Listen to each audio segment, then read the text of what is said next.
Prempe, and I am broadcasting from United States of Africa, a platform dedicated to African unity, sovereignty, truth, and the defense of our collective future. In today's broadcast, we bring you a serious and sensitive report from Burkina Faso, one that reveals not only an attempted attack on a nation's leadership, but also the evolving nature of modern coups in Africa. Coups that are no longer announced with tanks on the streets, but quietly planned through covert communication, foreign coordination, and proxy networks.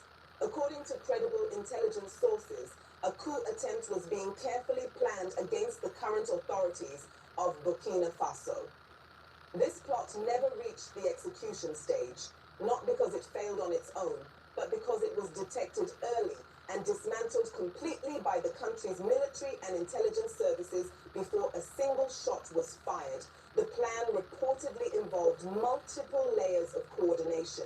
Individuals operating inside Burkina Faso were allegedly working in connection with external actors based outside the country.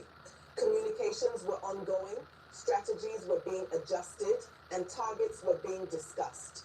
Among the objectives reportedly identified was strategic military infrastructure, including a drone command and control center, as well as key figures within the national leadership.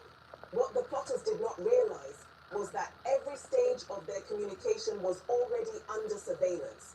Burkina Faso's intelligence services had intercepted messages, monitored movements, and mapped out the network long before the plot could advance. In fact, it is widely believed that the country's leadership was aware of the threat days in advance, allowing security forces to act calmly, methodically, and without panic. At approximately 11 p.m., arrests were carried out across different locations. There was no gunfire, no confrontation, and no public disturbance. Suspects were taken into custody peacefully. During questioning, evidence retrieved from their own devices confirmed the existence of the plan, exposing communication trails, coordination efforts, and intended targets.